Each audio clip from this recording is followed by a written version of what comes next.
Hey Cozy Crew, it's Jessica with Stay Cozy Creative Co. and welcome back to my channel.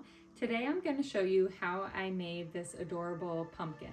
So I do already have a tutorial posted to my channel showing you how to make one of these pumpkins. I made these a couple years ago and both of these yarns are discontinued, and so I wanted to make a new one with this Bouclé yarn that I got in stock just to see how it would look.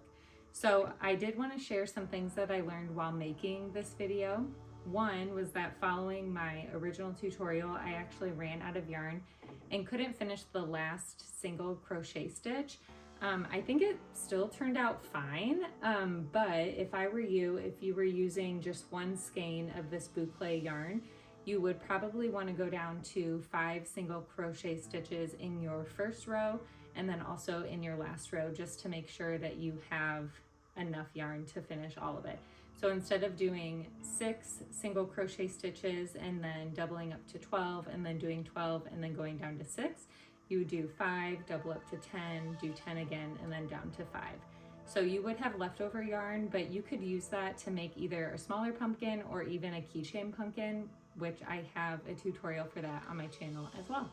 On this one, I used just some of my cotton tube yarn in this nutmeg color because I had scrap yarn around, and I used that for the stem. And then I have a bunch of these like faux green leaves that I just used there as well. But in the past, I've used a velvet tube yarn for the stem and a larger faux leaf.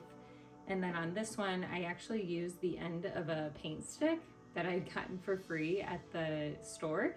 So it kind of just depends on what look you're going for, what you have lying around your house, or what kind of supplies you want to go out and buy. The yarn to make this pumpkin is available now on my website at staycozyco.com.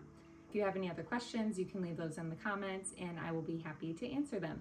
As always, if you like this video, please like it and maybe share with a friend. And you can subscribe to my channel by hitting that subscribe button. Oh, I should also say that if you want, you could use needle and thread to sew up the end of your yarn or to attach your stem.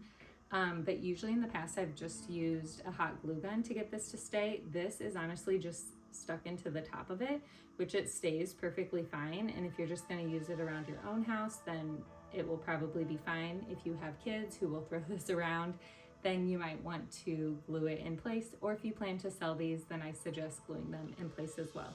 Other than that though, all you'll need is a good pair of fabric scissors to cut your yarn, and you should be ready to go.